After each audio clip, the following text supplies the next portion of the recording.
कहानी के सभी पात्र, घटनाएं और स्थान पूरी तरह काल्पनिक है। इनका किसी भी व्यक्ति या वास्तविक घटना से कोई संबंध नहीं है। मैं सृष्टि यह पूरी कहानी अपनी आवाज़ में रिकॉर्ड करती हूँ ताकि आप तक एक बेहतरीन मनोरंजन पहुँचा सकूँ। अगर आपको मेरी आवाज़ और कहानियाँ पसंद आती है तो कृपया हमारे चैनल को सब्सक्राइब जरूर करें और वीडियो को लाइक व शेयर करना ना भूलें। डेविल किंग की लाडो सीजन 2 भाग 1 सीन 1। एक छोटी सी बच्ची इस वक्त अपने हाथ में एक गुड़िया पकड़े बैठी थी। उसने इस वक्त लाल निगाह का जोड़ा पहना हुआ था। वहीं उसके सामने एक 55-60 के आसपास की उम्र का एक शेख बैठा था जिससे उस बच्ची का निकाह हो रहा था। काजी साहब उस शेख से पूछते हैं कि उससे निकाह कबूल है तो वो 3 बार कबूल कहता है, जिसके बाद वहाँ मौजूद लोग आमीन कहते हैं। वहीं वो डरी सहमी बच्ची को कुछ भी समझ नहीं आ रहा था, लेकिन उस शेख की आंखों में उस बच्ची के लिए हवस साफ नजर आ रही थी। काजी साहब उस बच्ची को पूछते हैं कि उसे ये निकाह कबूल है, लेकिन वो बच्ची कुछ नहीं कहती और मासूम नज़रों से उन्हें देखने लगती है। बच्ची को कुछ न कहता देख उस शेख की बड़ी बेगम को गुस्सा आ जाता है। वो उसे गुस्से में जैसे थप्पड़ मारने जाती है। एक गोली सीधा उनके भेजे के आर पार हो जाती है, जिससे वो वहीं गिर जाती है और उनकी मौत हो जाती है। शेख जब गोली चलाने वाले को देखता है तो डर से उसकी पैंट गीली हो जाती है और उसके मुंह से एक ही शब्द निकलता है, डेविल ब्रदर्स। इसी के साथ उस शेख के माथे के बीचों बीच गोली चलती है, जिससे वह वहीं गिर जाता है और वो छोटी बच्ची अपनी डरी सहमी नज़रों से उन लोगों को देखने लगती है।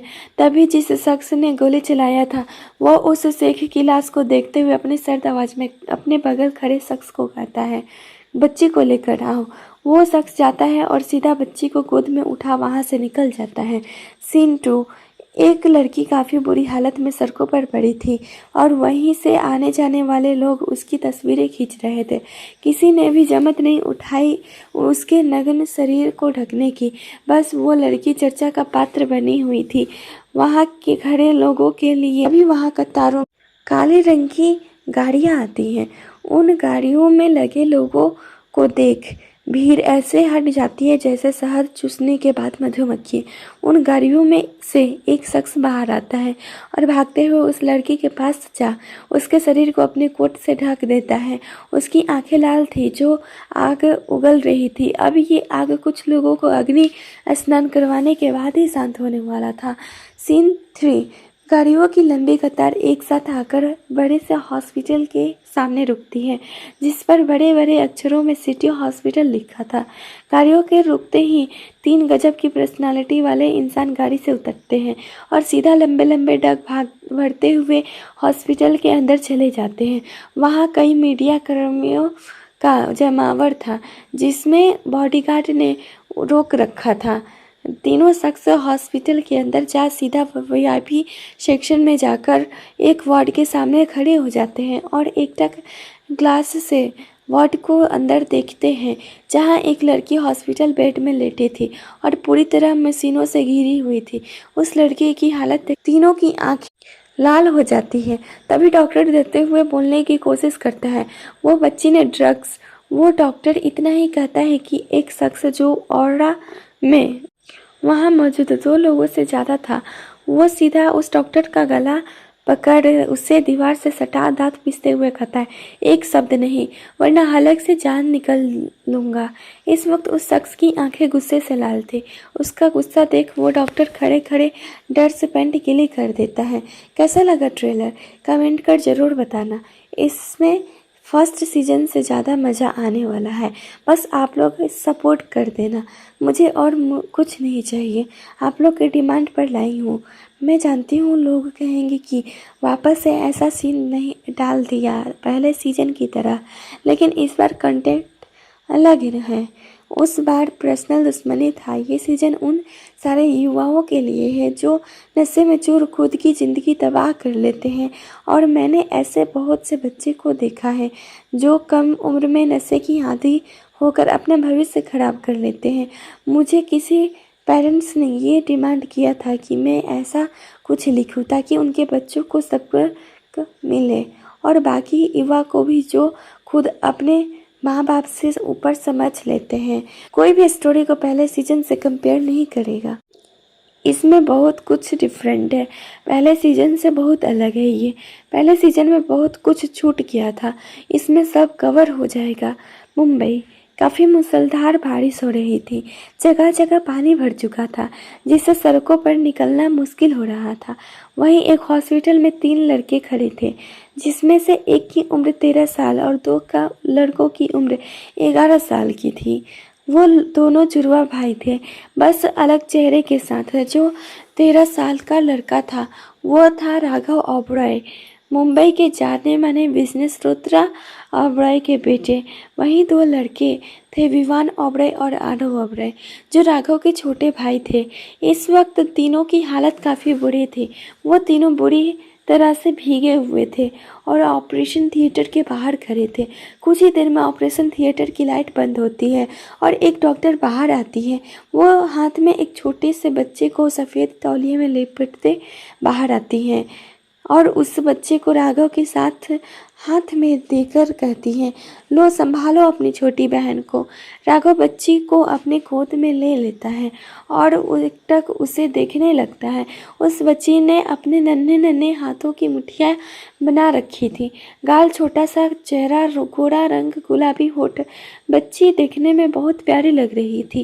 राघव धीरे से बच्ची का माथा चूम लेता है, जिससे बच्ची की होठों पर प्यारी से मुस्कान आ जाती है। राघव डॉक्टर को देखता है, वह डॉक्टर समझ जाती है कि राघव क्या पूछना चाहता है, इसलिए वह गहरी सांस लेकर कहती है, हम मिसेज ओबरॉय को नहीं बचा पाए और मिस्टर ओबरॉय के पास भी ज़्यादा वक्त नहीं है, आप लोग चाहे तो उनसे मिल सकते हैं। इतना कहा डॉक्टर वहाँ से चले जाती हैं, लेकिन अपने माँ की मौत की खबर सुनकर भी राघव कोई प्रतिक्रिया नहीं देता, क्योंकि उसे समझ आ गया था कि उसे अब अपने भाइयों को भी संभालना है और अपने भाइयों के साथ अपने गोद में मौजूद उस नन्ही सी जान को भी संभालना है। अपने माँ की मौत की खबर सुन आरव को रो रो कर बुरा हाल था। वहीं विवान भी रो रहा था, लेकिन वो आरव को चुप भी करवा रहा था। राघव अपने गोद में उस छोटी सी बच्ची को पकड़े एक वार्ड में आता है, जहाँ रुद्र सिंघानिया बेड पर बेसुध पड़े थे और इस वक्त वो मशीनों से पूरी तरह घिरे हुए थे। अपने पापा को इस हालत में देखकर भी राघव के चेहरे के भाव नहीं बदलते और वो धीरे धीरे चलकर अपने पापा के पास जाकर खड़े हो जाता है। तभी रुद्रा जी हल्की सी आंखों खोल राघव को देखते हैं। राघव को देख उनके होठों पर हल्की सी मुस्कान आ जाती है। वहीं जब वो उसके गोद में एक बच्ची को देखते हैं तो उनके आंखों में आंसू की बूंदें बहने लगती है। वह गहरी गहरी सांस लेकर कहते हैं, मेरी बच्ची। इतना कहा वो धीरे से अपने हाथ उठा उस बच्ची के सर पर रखते हैं। फिर राघव से कहते हैं, तुम्हारे 2 भाइयों की जिम्मेदारी के साथ अब तुम पर इस बच्ची की जिम्मेदारी भी है। इसे दुनिया की सारी खुशियाँ देना, कभी ऐसा महसूस मत करवाना कि ये अकेली है। आज से तुम ही अपने तीनों भाई और बहन के माँ और बाप हो। आज से ये तीनों तुम्हारी जिम्मेदारी है और मैं ये बात भली भांति जानता हूँ कि मेरा जिम्मेदार बेटा अपनी जिम्मेदारी अच्छे से निभाएगा। ख्याल रखना हमारी बच्ची का, ये हमारी आखिरी निशानी है। और सबसे महत्वपूर्ण बात, मेरी प्रिंसेस को मेरी काली दुनिया से दूर रखना। मैं कभी नहीं चाहूँगा कि मेरी बच्ची पर मेरी काली दुनिया का साया पड़े। अपने पापा की बातें सुन राघव कोई प्रतिक्रिया नहीं देता और भूत बने चुपचाप खड़ा रहता है। तब उसके पापा अपना कपता हुआ हाथ राघव की तरफ बढ़ाता है और अपनी उखड़ रही सांसों को नियंत्रित करते हुए कहता है, वादा करो तुम तीनों अपनी बहन का बहुत अच्छे से ख्याल रखोगे, उसे दुनिया की बुराई से बचाकर रखोगे। राघव अपने पापा के हाथ में अपना हाथ रख सर्द आवाज़ में कहता है, मैं वादा करता हूँ डैड, मैं मेरी प्रिंसेस का बहुत अच्छे से ख्याल रखूँगा। राघव की बातें सुन रुद्रा जी के होठों पर सुकून भरी मुस्कुराहट आ जाती है। तभी वहाँ मशीनों की बीप बीप की आवाज़ें आने लगती है। राघव मशीन की तरफ देखता है जहाँ सीधी रेखा खींची हुई थी, जिससे साफ पता चल रहा था कि उसके पापा इस दुनिया में अकेला छोड़कर जा चुके हैं। दुनिया रुद्रा जी की आंखें खुली हुई थी। राघव उनकी आंखें बंद करता है। इस वक्त राघव को देख कोई नहीं कह सकता था कि ये 15 साल का बच्चा है। उसके चेहरे पर हमेशा की तरह सीरियस एक्सप्रेशन थे। वो एक नज़र अपने पिता के मृत शरीर को देखता है, फिर अपनी गोद में मौजूद बच्ची को देखता है जो सुकून से उसके गोद में सोई थी। बच्ची का मासूम चेहरा देख राघव के चेहरे पर हल्की सी मुस्कुराहट आ जाती है। वो उसे बच्ची का माथा चूम कर कहता है, आज से तुम सिर्फ मेरी हो, मेरी प्रिंसेस, जिससे अगर किसी ने थोड़ी सी खरोच भी पहुंचाने की कोशिश की तो तेरा भाई, ये भाई उसकी हस्ती मिटा देगा। तुझे दुनिया की सारी खुशियाँ दूंगा। जिससे चीज पर तू हाथ रखेगी वो तेरे कदमों में ला दूंगा, लेकिन कभी तुझे खुद से दूर नहीं जाने दूंगा। आज से इस राघव ओबरॉय की दुनिया उसकी प्रिंसेस से शुरू होगी और उसकी प्रिंसेस पर ही खत्म होगी। हमारे बीच कोई कभी नहीं आएगा। बहुत देख लिया इस दुनिया ने एक डेविल प्रेमी की सनक, अब वो एक भाई की सनक देखेंगे। अपनी बहन के लिए देखेंगे कि कैसे एक भाई अपनी बहन की खुशियों के लिए सारी हदें पार करता है। इस वक्त राघव की आंखों में के जुनून और सनक साफ नजर आ रहा था। वहीं वो बच्ची इस सारी चीज़ों से बेखबर आराम से सो रही थी। उसकी आने वाली ज़िंदगी कैसे होने वाली थी, इस बात का पता सिर्फ ऊपर वाले बैठे भगवान के था, जो हर किसी के किस्मत को लेखा जोखा जान लिखता है। उन्होंने उस मासूम बच्ची को 3 डेविल के पास भेजा था, जो तो कुछ सोचकर ही भेजा होगा, क्योंकि शायद भविष्य में वही अपने भाइयों के गुस्सा कम करने की वजह बनेगी और अपने भाइयों की जान भी बनेगी, जिसकी एक मुस्कुराहट के लिए उसके भाई चांद तारे भी उसके कदमों में ला देंगे। रात का वक्त था और शमशान घाट में 2 चिताएं जल रही थी। ये चिताएं किसी और की नहीं, रुद्रा ओबरॉय और उसकी धर्मपत्नी की थी। वहीं वहाँ कई सारे काले कपड़े पहने बॉडीगार्ड मौजूद थे और उनके साथ थे सफ़ेद कपड़ों में राघव और उसके दोनों भाई। इस वक्त वो छोटी सी बच्ची राघव के गोद में सुकून से सो रही थी। उस नन्ही सी जान को इस वक्त इस बात की बिल्कुल भी खबर नहीं थी कि उसके सर से माता पिता का साया उठ चुका है। उस बच्ची ने तो अपने माता पिता को देखा तक नहीं था। राघव ने बच्ची को अपने सीने से लगा कर रखा था, जिसे अभी कोई आएगा और उससे उस बच्ची को छीन ले जाएगा। राघव अपने माता पिता की जलती हुई चिता को अपनी लाल आंखों से देख रहा था। इस वक्त उसके आंखों में एक आग नजर आ रही थी। उसे देख कोई नहीं कह सकता था कि ये एक 13 साल का छोटा सा बच्चा है। इस वक्त राघव का चेहरा काफी खतरनाक लग रहा था। उसके चेहरे में किसी भी प्रकार की कोई मासूमियत नजर नहीं आ रही थी, बल्कि नजर आ रहा था तो बस गुस्सा, हैवानियत। उस मासूम बच्चे में एक डेविल नजर आ रहा था। राघव जलती हुई चिता को देख ही रहा था कि तभी एक काले कपड़े वाला आदमी आता है और राघव को झुककर ग्रीट करते हुए कहता है। उस आदमी ने जो कहा उसे सुन राघव का चेहरा, जो कब से भावहीन था, अब उसके होठों पर खतरनाक मुस्कान ने जगह ले ली थी। वह अपने बेहद खतरनाक और कर्कश आवाज में कहता है, ऐलान कर दो कि अब माफिया जगत में नया माफिया बस कदम रखने वाला है।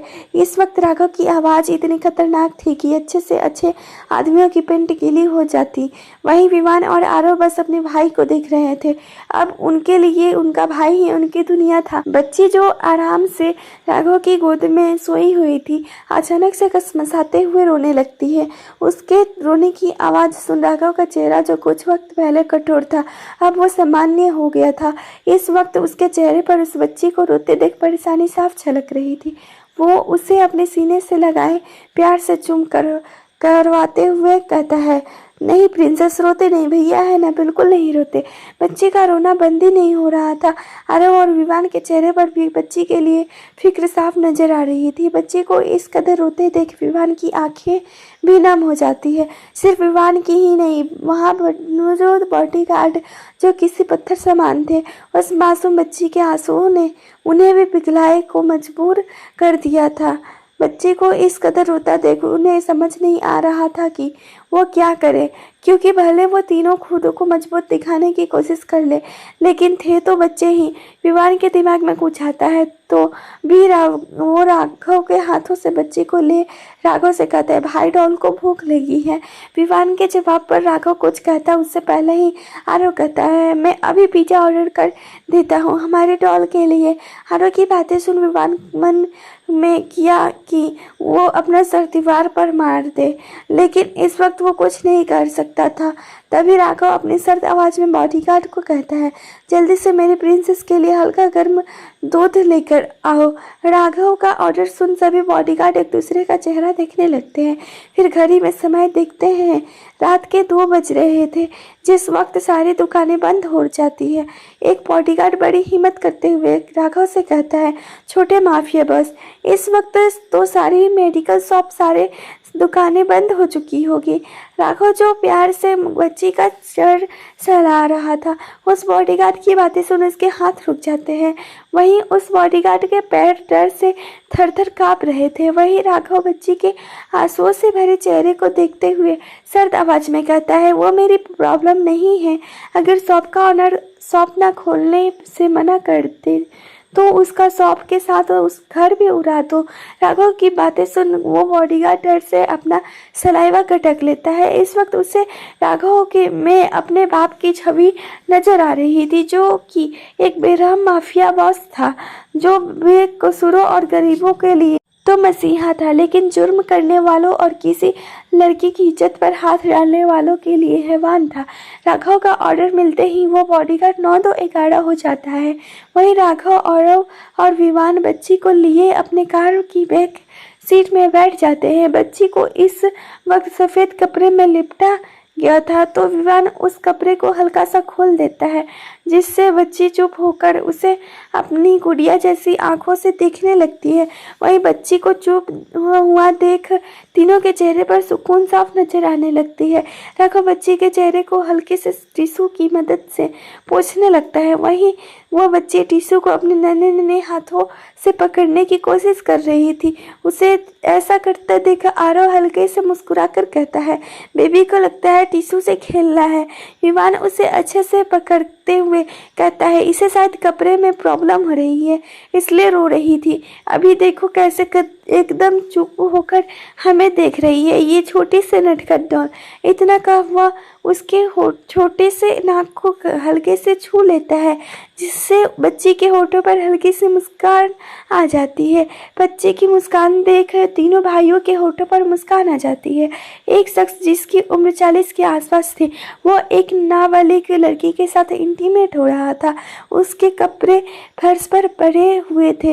लड़की की हालत काफ़ी बुरी थी। वो बार बार उस शख्स को अपने ऊपर से हटाने की कोशिश कर रही थी, लेकिन शायद उस शख्स को आज अपनी हवस की आग उस लड़की के जिस्म से बुझानी थी।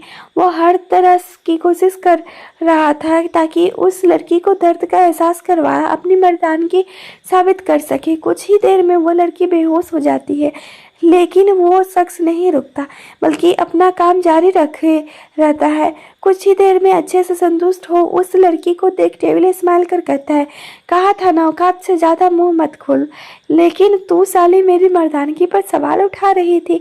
देख लिया मेरी मर्दानगी। इतना कहा वह बिस्तर से उठ अपना पैंट पहनता है और उस लड़की को देखता है, जिसका शरीर काफ़ी भद्दा दिख रहा था। उस लड़की के पूरे शरीर पर काटने और खरोंचों के निशान थे और कई जगहों पर सिगरेट के जलाने के निशान थे। वो अभी उस लड़की को देख ही रहा था, तभी उसका फ़ोन बजता है। वो शख्स अपना फ़ोन उठा जैसे सामने वाले की बात सुनता है, उसकी आंखें गुस्से से लाल हो जाती है। वो गुस्से से फ़ोन ज़मीन में फेंक अपने बाल नोचते हुए, दांत पीसते हुए कहता है, ऐसा नहीं हो सकता। मैं उस ओबरॉय के पीले को माफिया बॉस कभी नहीं बनने दूंगा। वो इतना ही कहता है कि तभी उससे बेड पर पड़ी लड़की के हंसने की आवाज़ आती है। उसे हंसता देख वो आदमी जाकर उसके बाल मुट्ठी में जकड़ दांत पीसते हुए कहता है, बहुत हंसी आ रही है ना साली तेरे को, एक स्लेट होकर हंसी आ रही है, भूल गई अपनी औकात। लड़की नाम है सर हिला उसके आंखों में देखते हुए आत्मविश्वास से कहती है, मैं अपनी औकात नहीं भूली, लेकिन कोई तुझे तेरी औकात याद दिलाने आया है। तेरा बाप आया है कमीने, जो तुझे नर्क के दर्शन करवाएगा, जिसे देख तेरी पेंट गीली होगी। उस लड़की की बातें सुन उसके चेहरे की मुस्कान उस आदमी को अंदर तक ललकार रही थी। वो उसे धक्का देता है, जिससे वो सीधा मुंह के बल गिरती है। तभी वो आदमी अपना पेंट से लेदर की बेल्ट निकाल उसे अपने हाथों में लपेट दांत पीसते हुए कहता है, क्या कहा तूने? वो पिल्ला मुझे मेरी औकात दिखाएगा? मेरी पेंट गीली होगी, उस पिल्ले को देख, मैं विक्रम रॉय हूँ, होने वाला माफिया बॉस, उस विले को मैं उसके बाप के पास पहुंचा दूंगा। इतना कहा उस लड़की को बेल्ट से मारने लगता है, जिसकी दर्द भरी चीखें कमरे में गूंज रही थी। कौन है ये विक्रम रॉय? क्या राघव के माता पिता की मौत में इसका हाथ है? उससे पहले अगर आपने चैनल को सब्सक्राइब नहीं किया तो चैनल को सब्सक्राइब कर लीजिए, और कहानी पसंद आ रही हो तो लाइक कर दीजिए। अब आगे बढ़ते हैं कहानी की ओर। एक बड़ी सी चमचमाती काले रंग की कार एक बड़े से मेंशन के सामने आकर रुकती है, जिसके बाहर एक गोल्डन कलर के बोर्ड में बड़े बड़े अक्षरों में ओबरॉय मेंशन लिखा था। मेंशन काफ़ी बड़ा था और चांद की रोशनी में चमक रहा था, और पूरे मेंशन के आसपास चांद की रोशनी बिखरी हुई थी, जो उस जगह की खूबसूरती में चार चांद लगा रही थी, जिसकी खूबसूरती को शब्दों में बयां नहीं किया जा सकता था। एक बड़ा सा काला रंग का गेट उस गाड़ी के आते ही अपने आप खुल जाता है, जिसके बाद कार अंदर जाकर रुकती है। कार के रुकते ही एक गार्ड बिना देर किए भागते हुए आता है और जल्दी से कार की पिछले सीट का दरवाज़ा खोल कार से थोड़ी दूर हटकर अपने हाथ बांधे मुंडी नीचे किए खड़ा हो जाता है। राघव अपने गोद में बच्ची को लिए उतरता है। उसके पीछे विवान और आरव उतरते हैं, जिसके हाथों में एक एक लोटा था, जिसके मुंह को लाल कपड़ों से ढका गया था। उस लोटे में उसके माता पिता की अस्थियां थी। राघव बिना किसी पर ध्यान दिए मेंशन के पास पहुंचता है, और जैसे मेंशन के अंदर कदम रखने वाला होता है तभी एक आवाज़ आती है, रुकिए। उस आवाज़ को सुन राघव के बढ़ते हुए कदम रुक जाते हैं, और वो अपना सर उठा सामने देखता है, जहां एक उम्रदराज औरत हाथों में आरती की थाली लिए खड़ी थी। ये औरत ओबरॉय फैमिली की काफ़ी पुरानी दाई माँ थी। कहने को तो ये एक सर्वेंट थी, लेकिन सभी ने उसे एक परिवार के सदस्य की तरह मान सम्मान दिया। इसी ने राघव की माँ का ख्याल रखा था, जब उसकी बहन होने वाली थी। बचपन से इसी ने तीनों भाइयों का ख्याल रखा था, इसलिए राघव और उसके तीनों भाई दाई माँ को काफ़ी इज्जत देते थे।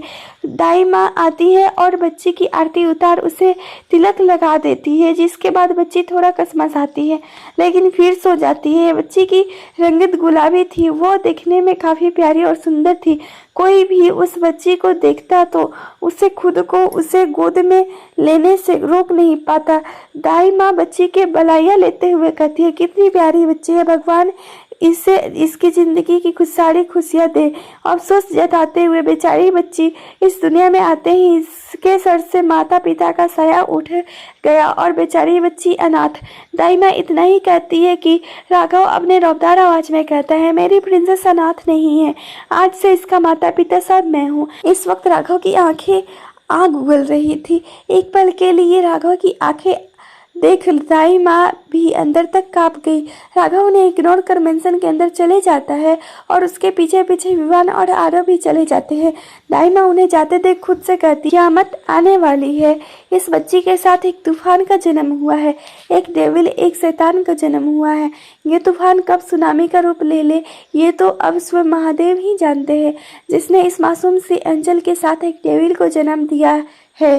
राघव बाबा में तो आज रुद्रा सर की छवि नजर आ रही थी।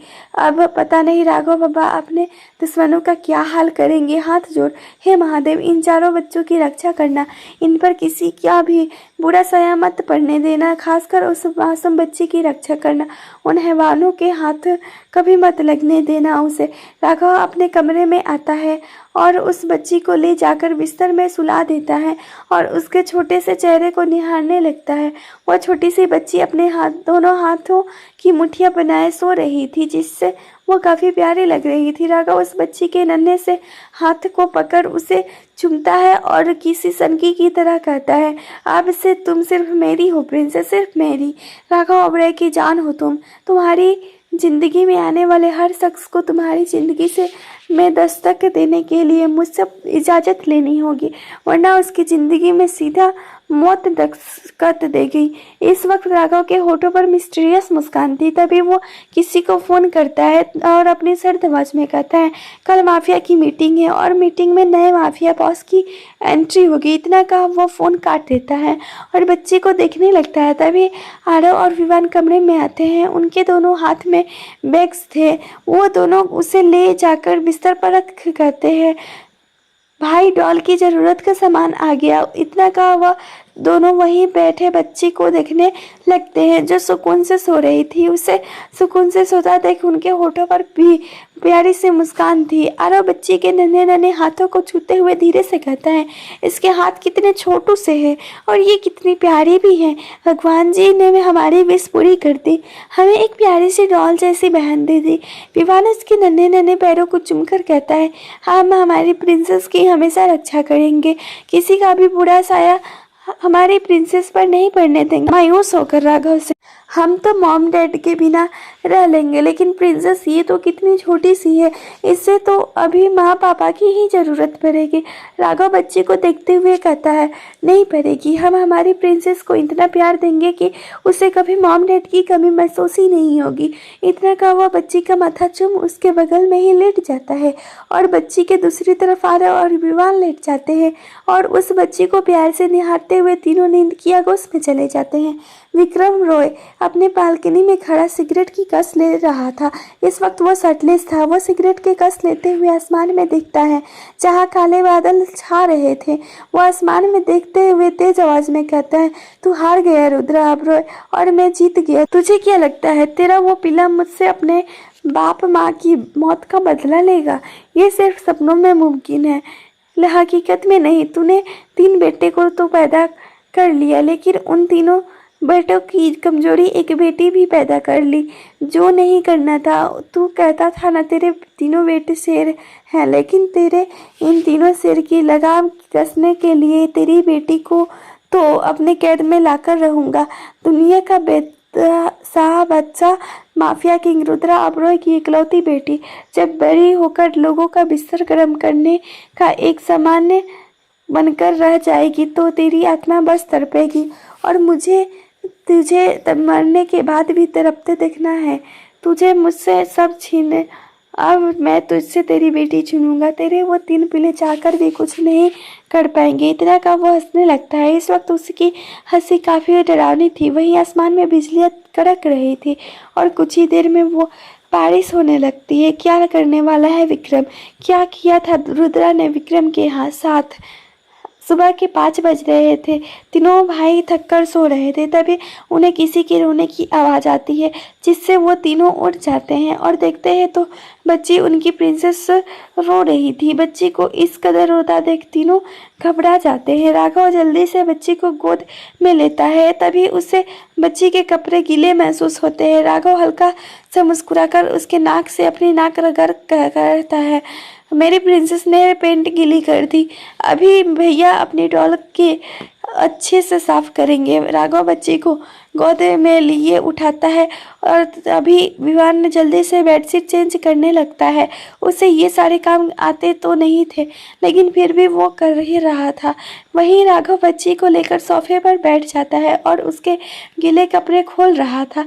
राघव काफ़ी आहिस्ते सब कुछ कर रहा था ताकि उसकी प्रिंसेस को जरा भी तकलीफ ना हो।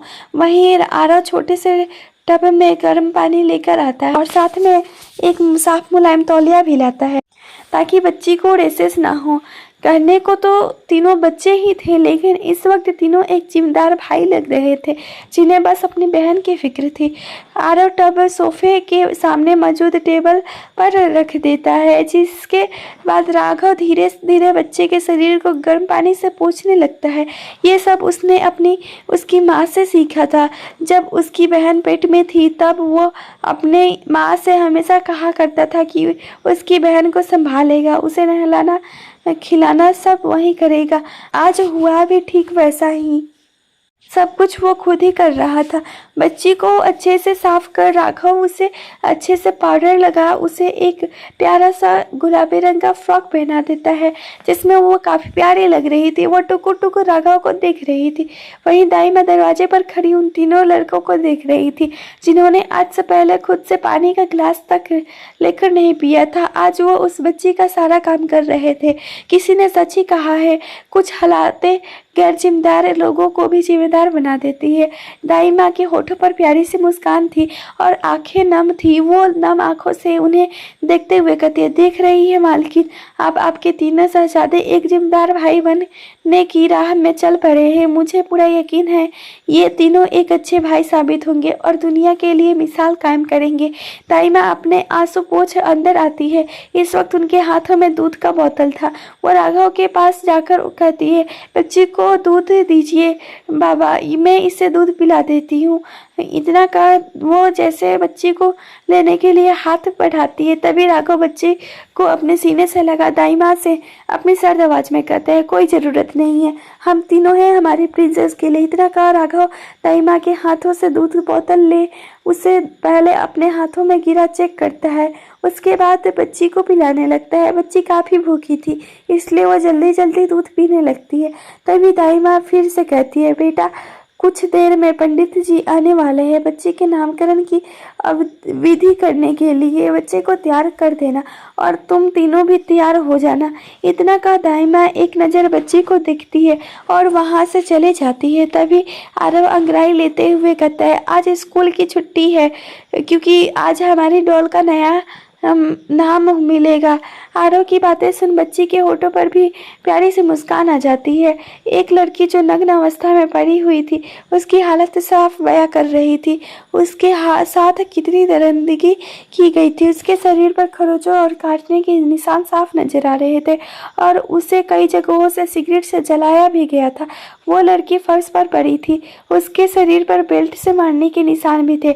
वही विक्रम सोफे पर पैर चढ़ाए सिगरेट का कस लेते हुए उसे देख रहा था। तभी उसकी आदमी वहां आते हैं। विक्रम उस लड़की को देखते हुए कहते, ले जाओ और इस कचरे को यहाँ से, और अगर चाहो तुम भी इसके शरीर से खेल लो, फिर इसे किसी कोठे में जाकर बेच देना। इस वक्त विक्रम के होठों पर खतरनाक मुस्कान थी, वैसे ही मुस्कान उसके साथियों के होठों पर भी थी। वो लोग उसी लड़की को वैसे ही बालों से पकड़ खींचते हुए ले जाते हैं। राघव ने इस वक्त पीले रंग का कुर्ता पहना हुआ था, वहीं उसके भाइयों ने भी सेम कलर का कुर्ता पहना था। इस वक्त तीनों हवन के सामने बैठे थे। राघव के गोद में बच्ची सो रही थी। बच्ची ने नए प्यार से पीले रंग का फ्रॉक पहना हुआ था जो काफी नर्म कपड़े का बना था। पंडित जी पूजा करवाते हैं और राघव को चावल की थाल में उसके बच्ची का नाम लिखने कहते हैं, जिसके बाद राघव ऐसा ही करता है। जब विवन और आरव चावल की थाल में नाम देखते हैं तो उनके होठों पर प्यारे से मुस्कान आ जाती है। विवन चावल की थाल को देखते हुए कहता है, अयांशी। राघव अयांशी के माथे को चूमकर अपनी सर्द आवाज में कहता है, अयांशी अभय, हमारी आंसू, हमारी जान, हमारी प्रिंसेस। बच्ची को जो आराम से सो रही थी, अपना नाम सुन उसके होठों पर प्यारी सी मुस्कान खिल जाती है। राघव पंडित जी को दक्षिणा देकर विदा कर देता है। उसके बाद बच्ची को लेकर कमरे की तरफ बढ़ जाता है। जब राघव कमरे में पहुंचता है तो देखता है कि बिस्तर पर ब्लैक 3-पीस सूट रखा हुआ था, जिससे वो फ्लैशबैक में चला जाता है। फ्लैशबैक राघव कमरे में इधर उधर भाग रहा था, वहीं उसके पापा उसके पीछे कपड़े लेकर दौड़ रहे थे। रुद्रा जी प्यार से कहते हैं, राघव तुम तो मेरा सिर बेटे हो, देख कितने अच्छे कपड़े हैं, जल्दी से पहन लो। राघव मुंह बनाकर कहता है, नो डैड, ये ब्लैक ड्रेस मुझे नहीं पसंद। रुद्रा जी मुस्कुराकर कहते हैं, अरे मेरे छोटे सिर, जो आज तुझे पसंद नहीं आ रहा है, देख लेना एक दिन ये तेरी पहली पसंद बनेगा। एंड राघव फीका मुस्कुराकर कहता है, आपने सही कहा था डैड, अब यही मेरी पसंद है। राघव आंसू को ले जाकर बिस्तर पर सुला, उसके अगल बगल तकिए रख कपड़े उठा क्लोजेट में चला जाता है। राघव इस वक्त शीशे के सामने खड़ा खुद का अक्स देख रहा था। इस वक्त उसके ब्लैक कलर का 3-पीस सूट पहना हुआ था और बालों को जेल से सलीके से सेट किया हुआ था। राघव के चेहरे पर एक्सप्रेशन कठोर और भावहीन थे। वह एक 13 साल का लड़का नहीं बल्कि एक माफिया लग रहा था, एक पावरफुल माफिया बॉस जो पूरी दुनिया को अपने कदमों में झुकाने की ताकत रखता हो। उसे शीशे में पीछे दीवार पर लगे अपने माता पिता की तस्वीर नजर आती है, जिससे उसकी आंखें सामान्य हो जाती है। राघव पलटकर उस तस्वीर के पास जाता है और उस तस्वीर को देखते हुए कहता है, डैड मॉम, आप दोनों हमें छोड़कर क्यों चले गए? अगर आज आप लोग होती तो कभी मुझे उस दुनिया में कदम ही नहीं रखने देते। डैड अगर होते तो कभी मुझे अपनी काली दुनिया में कदम नहीं रखने देते। बेड पर सोई आंसू को एक नज़र देख, लेकिन मुझे इस दुनिया में कदम रखना होगा सिर्फ और सिर्फ अपने भाई बहनों के लिए, ताकि भविष्य में कोई उनका इस्तेमाल ना कर सके, हमें कमज़ोर समझ हम पर हुकूमत ना कर सके। अब में से इस काली दुनिया का बस एक ही बादशाह होगा, Raghav Oberoi the devil king, जिसके सामने लोगों के खड़े होने से भी रूह कांपेगी। मैं इस काली दुनिया की डोर ऐसे कसूंगा कि भविष्य में ओबरॉय नाम से ही लोगों की पतलून गीली हो जाएगी। अब मैं करूँगा हुकूमत, अब सिर्फ मेरा राज होगा। इस वक्त राघव की आंखें खून सी लाल थी, लेकिन उसके चेहरे पर खतरनाक एक्सप्रेशन। अगर इस वक्त कोई राघव को देखता तो डर से ही उस शख्स की आत्मा उसका शरीर छोड़ देती। राघव बेड में सोई आंसू के पास जाता है और झुककर उसका माथा चूम धीरे से कहता है, रोना मत प्रिंसेस, भैया जल्दी आ जाएंगे। इतना कहा उनके नन्हे हाथों को चूम लेता है, जिससे रोज सोते हुए भी उसके चेहरे पर हल्की सी मुस्कान आ जाती है। आंसू के चेहरे पर मुस्कान देख राघव के होठों पर भी मुस्कान आ जाती है, जो काफी देर बाद देखने को मिल रहा था। राघव आंसू को अच्छे से कंबल उठा देता है, उसके बाद अपने माता पिता की तस्वीर के पास जाता है। उस बड़ी सी तस्वीर के सामने एक टेबल था, जिसमें रखे लोटे पर उसकी माता पिता की अस्थियां थी। वो उस टेबल का ड्रॉअर खोलता है, जिसके बाद रुद्र जी की गन रखी थी। राघव उस गन को अपने हाथों में ले लेता है। वो गन काफ़ी महंगी थी, जिस पर डायमंड से किंग लिखा हुआ था। उस गन में अपने हाथ फेरते हुए वो अपने माता पिता की तस्वीर देखता है। तभी विवान और आरव कमरे में आते हैं। विवान के हाथ में दूध का बोतल था। राघव अपने कोट में गन रख लेता है, फिर विवान से अपने कड़क आवाज में कहता है, प्रिंसेस को अच्छे से दूध पिला देना और उसका डायपर भी चेंज कर लेना। विवान मुस्कुरा कर कहता है, डोंट वरी भाई, मैं सब कर देख लूँगा। राघव हाँ में सर हिला वहाँ से चले जाता है। तभी राघव जल्दी से आकर उसका हाथ पकड़ लेता है। राघव असमंजस से कभी अपने हाथ को देखता तो कभी राघव को देखता। तभी आरव झट से राघव को गले लगा लेता है और अपनी रूधी आवाज में कहता है, भाई जल्दी आना, अब परिवार के हेड के नाम पर सिर्फ आप ही हो हमारे पास। अगर आपको कुछ हुआ तो हम भी जी नहीं पाएंगे। आरव की बातें सुन राघव का दिल बसी जाता है। ऐसा ही कुछ हाल विवान का था। राघव गहरी सांस लेकर उसके सर पर हाथ पैर अपनी आवाज में नरमी लाते हुए कहता है, फिक्र मत कर छोटे, जब तक तेरा ये भाई जिंदा है तुम लोगों पर कभी आज भी नहीं आने दूंगा।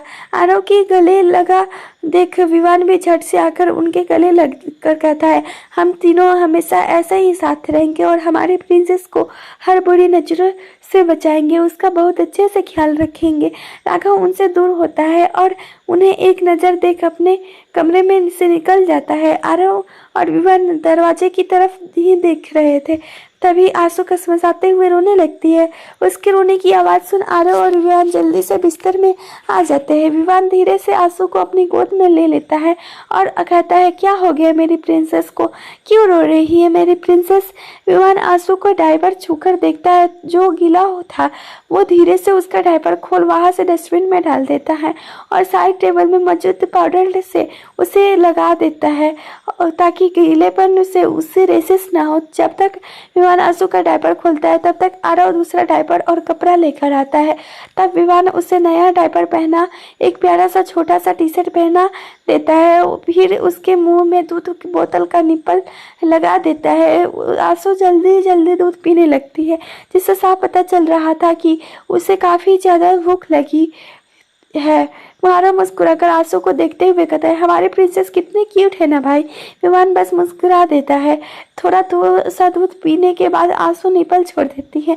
तब आरव कहता है, भाई प्रिंसेस का पीठ थपथपाओ वरना उल्टे कर देगी, मैंने नेट में ये सब पढ़ा था।